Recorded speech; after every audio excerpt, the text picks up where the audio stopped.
Good morning students. चलिए, जैसा कि हमने अध्याय 1 जो था हमारा वो हमने कम्प्लीटली अच्छे से पढ़ लिया है। उससे रिलेटेड कुछ बोर्ड में पूछे गए क्वेश्चन भी हमने कर लिए हैं। अब हम अगला अध्याय जो है वो अध्याय 2 है, लेकिन हम अध्याय 3 को पढ़ेंगे क्योंकि अध्याय 2 बड़ा भी है और हम कोशिश करते हैं कि पहले जितने भी छोटे चैप्टर आते हैं वो पूरे कम्प्लीटली कर लें। बड़े चैप्टर तो बहुत लेंथी होते हैं तो इनको फिर आराम से करते रहेंगे, कोई दिक्कत नहीं है। चलिए, तो आज हम स्टार्ट करते हैं अध्याय 3 और अध्याय 3 हमारा है आनुवंशिकी। अध्याय 3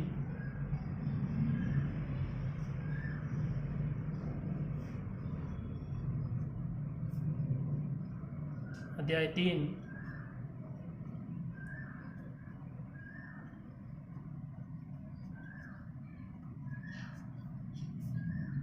आनुवंशिकी यानी कि जेनेटिक्स।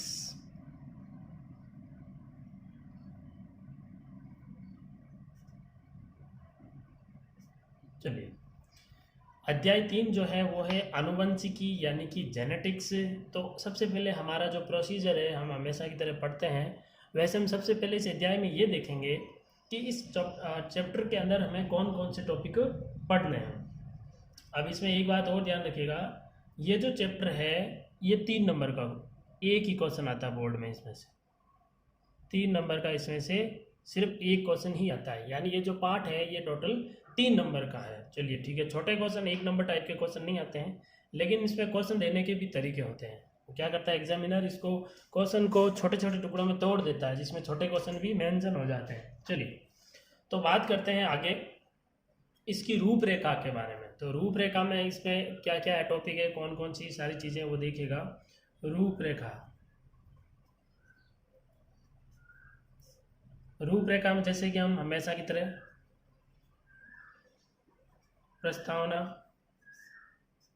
प्रस्तावना में इस टॉपिक से जुड़े हुए कुछ पॉइंट होंगे, वो पॉइंट इसके अंदर अपन इंक्लूड ले लेंगे। कोई छोटी सी परिभाषा हो या इस पार्ट से स्टार्ट में समझने की दृष्टि से जो खास हो वो ले लेंगे अपन, ठीक है। चलिए, उसके बाद में सबसे पहली बात लेंगे कि ये जो पार्ट एक साइंटिस्ट के ऊपर पूरा बना हुआ है, यानी साइंटिस्ट ने इसकी आनुवंशिकी जेनेटिक्स की नींव रखी है, तो उस वैज्ञानिक के बारे में पूरा है कम्प्लीटली। तो पहला पॉइंट लेंगे हम इसके अंदर, Gregor John Mendel. Gregor John Mendel, Gregor John Mendel.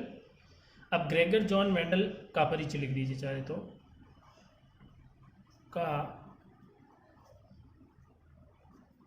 परिचय, यानी ग्रेगर जॉन मेंडल जो है इसका सामान्य परिचय, इसके बारे में अपन पढ़ लेंगे। चलिए, दूसरा पॉइंट लेते हैं रूपरेखा में, यानी हम जो टॉपिक पढ़ेंगे वही सारी चीज़ें इसके अंदर है। मेंडलवाद,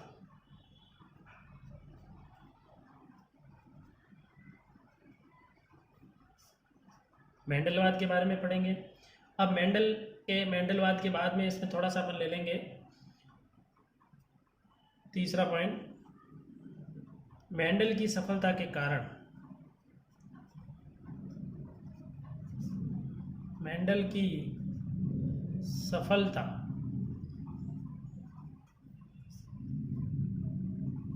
के कारण, यानी ऐसे कौन कौन से कारण हैं जो कि आनुवंशिकी की नींव रखने में मेंडल को सफल बनाती हैं, वो कारण पढ़ लेंगे, ठीक है। अब इसके अंदर 2 पॉइंट लेंगे अपन। इसमें ले लेंगे एक तो मटर के पादप का चयन,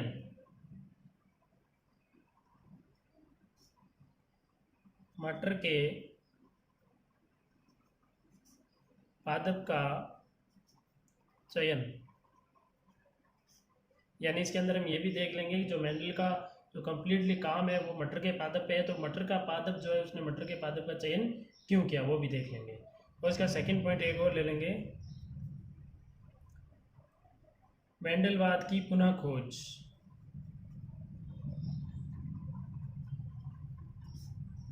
मेंडलवाद की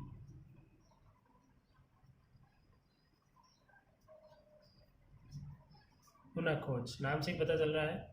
उसके बाद में कुछ साइंटिस्ट और आए हैं जिन्होंने इस नियमों के बारे में और कुछ बताया हुआ है। चलिए, 4th पॉइंट लेते हैं। 4th पॉइंट हो जाएगा हमारा आनुवंशिकी शब्दावली।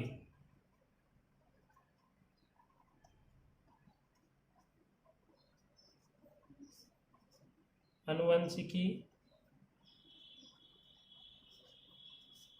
शब्दावली, यानी आनुवंशिकी से रिलेटेड कुछ परिभाषाएं हैं तो वो परिभाषाएं इसके अंदर आ जाएंगी। ठीक है, चलिए अगला पॉइंट लेते हैं, फिफ्थ पॉइंट आ जाएगा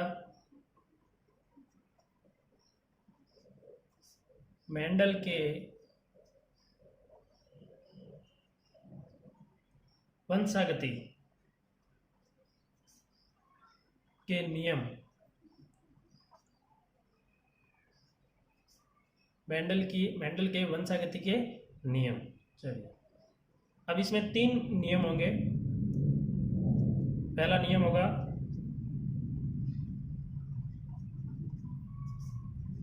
प्रभाविता का नियम।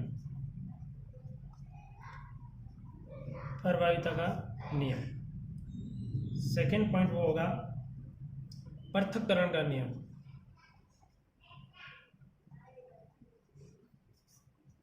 पृथक्करण का नियम। तो पहला नियम हो जाएगा प्रभाविता का नियम, दूसरा नियम हो जाएगा पृथक्करण का नियम। चलिए अगला पॉइंट हो जाएगा थर्ड नियम हो जाएगा स्वतंत्र अपव्यूहन। स्वतंत्र अपव्यूहन का नियम। तो इसके अंदर कंप्लीटली हम 3 नियम पढ़ेंगे। एक तो आ जाएगा आपके प्रभाविता का नियम, दूसरा नियम आ जाएगा पृथक्करण का नियम, और तीसरा आ जाएगा स्वतंत्र अपव्यूहन का नियम। ये जो नियम है, ये नियम बहुत ही इंपॉर्टेंट है। यहाँ से एग्जामिनर क्वेश्चन देने के चांसेस बहुत ज़्यादा रहते हैं। यानी कि ये पॉइंट जो है 5वां, ये पॉइंट आपको अच्छे से पढ़ना है, इसमें आपको बहुत अच्छे से ध्यान रखना है। चलिए तो 5 पॉइंट हो गए। छठा पॉइंट है जिसके बारे में अपन डिस्कस करेंगे, वो होगा वंशागति के नियमों का महत्व। यानी जो वंशागति के नियम हम पढ़ेंगे, इन नियमों का क्या महत्व है। यहाँ से भी बोर्ड में क्वेश्चन पूछा गया है। लगभग स्टार्ट के ग्रेगर जॉन मेंडल की सफलता के कारण इनको छोड़ के बाकी लगभग बोर्ड में सारे क्वेश्चन पूछ लिए गए हैं। ठीक है, चलिए तो ये यहीं पर अपनी रूपरेखा जो है वो यहीं पर अपनी समाप्त होती है। आप इस रूपरेखा का एक बार कहीं से कैसे करके स्क्रीनशॉट ले लीजिए ऐसे, ताकि आप अपनी कॉपी में काम अच्छे से करते रहें। चलिए अब अगला पॉइंट पढ़ते हैं। चलिए सबसे पहले लेते हैं प्रस्तावना।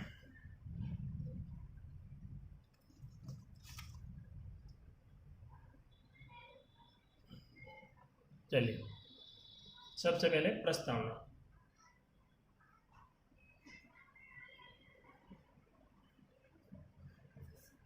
देखिए प्रस्तावना में क्या है कि हम सब जानते हैं कि जब ये मेंडल ने नियम जो दिए हैं, तो ये नियम देने के पीछे इसका कोई ना कोई उद्देश्य जरूर होगा।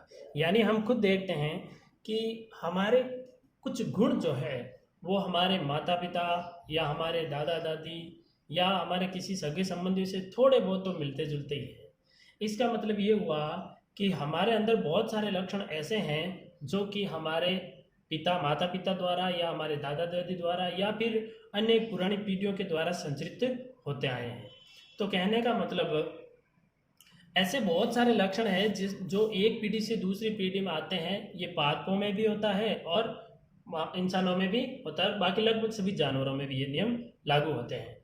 तो ऐसे लक्षणों के बारे में ग्रेगर जॉन मेंडल ने पूरा अच्छे से अध्ययन किया, और अध्ययन करके उन्होंने इस अध्ययन की एक नई शाखा बना दी, और इस शाखा का नाम है आनुवंशिकी।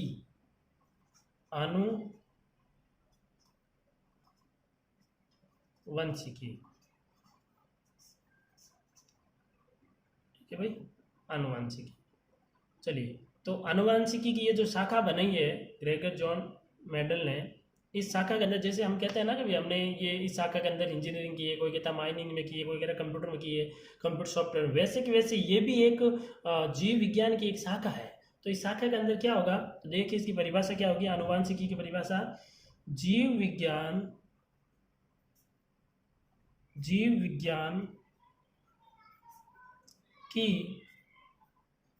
विज्ञान की वह शाखा, जीव विज्ञान की वह शाखा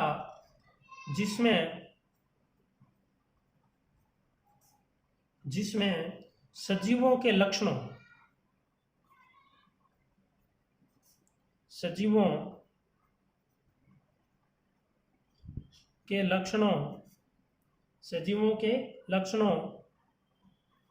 की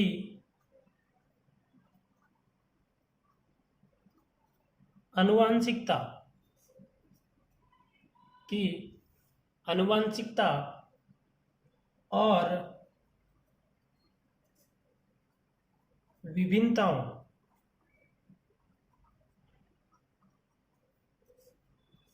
विभिन्नताओं का अध्ययन किया जाता है।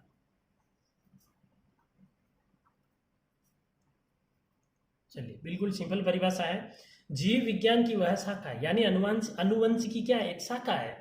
तो जीव विज्ञान की वह शाखा जिसके अंदर सजीवों के लक्षणों की अनुवांशिकता, यानी सजीवों के लक्षण, हमारे जो लक्षण हैं वो अनुवांशिकता है। अनुवांशिकता मतलब हमारे पिता से, हमारी माताओं से, हमारे दादा दादी से हमारे अंदर आते हैं। तो सजीवों के लक्षणों की अनुवांशिकता, इन लक्षणों का और उसके अंदर विभिन्नता, यानी हमारी शकल सूरत एग्जैक्ट हमारे पेरेंट्स से नहीं मिलती, कुछ डिफरेंट हो जाती है, कुछ गुण डिफरेंट हो जाते हैं।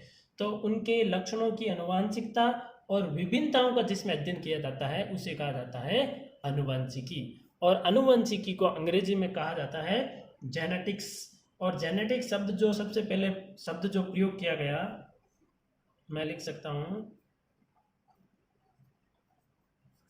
जेनेटिक शब्द सर्वप्रथम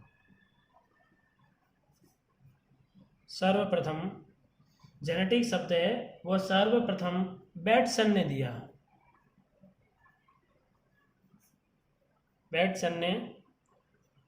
दिया।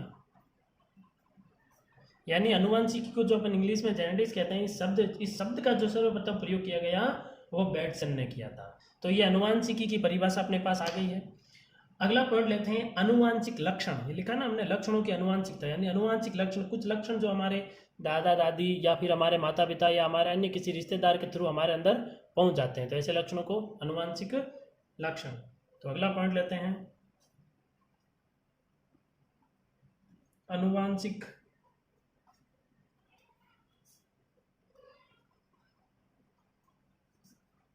लक्षण।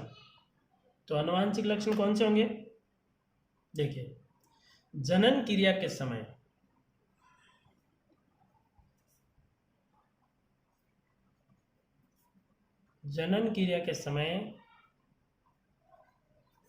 युग्मकों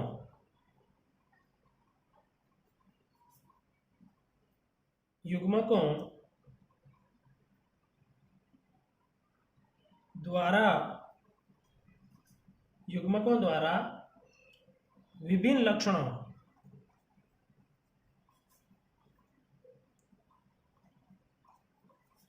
जनन क्रिया के समय युग्मकों द्वारा विभिन्न लक्षणों का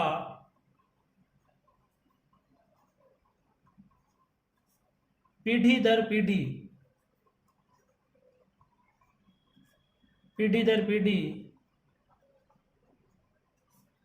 संचरण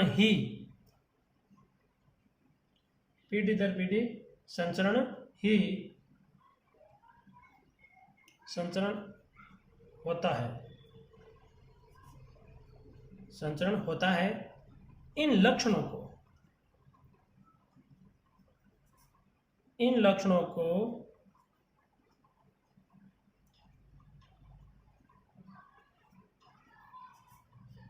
अनुवांशिक लक्षण कहते हैं। चलिए, अब इसको समझ लीजिए। भाई, जनन क्रिया होगी तो जनन क्रिया के समय जो युग्मक बनेंगे, यानी नर युग्मक शुक्राणु और मादा युग्मक अंडाणु, उन दोनों के क्रिया से, यानी ये दोनों जब युग्मित होते हैं तो उसमें क्या होता है, कुछ गुण जो हैं वो पिता के शुक्राणु से उस युग्मक में चले जाते हैं और कुछ गुण जो हैं माता के अंडाणु से उस युग्मक के अंदर पहुंच जाते हैं। तो दोनों के गुण आपस में मिल जाते हैं, तो कुछ गुण तो माता पिता के अंदर आ जाते हैं संतति में, और कुछ नए गुण भी बन जाते हैं। तो वो लक्षण क्या करते हैं, फिर माता पिता से संतति पीढ़ी में पहुंच जाते हैं। तो ऐसे लक्षणों को क्या कहेंगे, अनुवांशिक लक्षण। जैसे हम कहते हैं ना कि भाई किसी व्यक्ति के बचपन में ही, किसी लड़के बचपन में ही बाल सफ़ेद आ जाते हैं सर पे, तो फिर उसको पूछते हैं कि भाई इतना जल्दी बाल तेरे सफ़ेद कैसे हो गए, तो वो कहेगा ये हमारा अनुवांशिक है। अनुवांशिक मतलब हमारे माता पिता के भी बचपन में वाइट बाल होते थे हमारे पिता के, इसलिए हमारे अंदर भी ये परंपरा चली आ रही है। तो कुछ ऐसे गुण होते हैं जो कि हमारे दादा दादी माता पिता से हमारे अंदर पहुंच जाते हैं और लगातार पहुंचते रहते हैं। तो ऐसे लक्षणों को क्या कहते हैं, अनुवांशिक लक्षण कहते हैं। तो अनुवांशिक लक्षण बहुत सारे होते हैं, ठीक है। चलिए अब अगला जो पॉइंट है वो है वंशागति। Third point, वंशागति।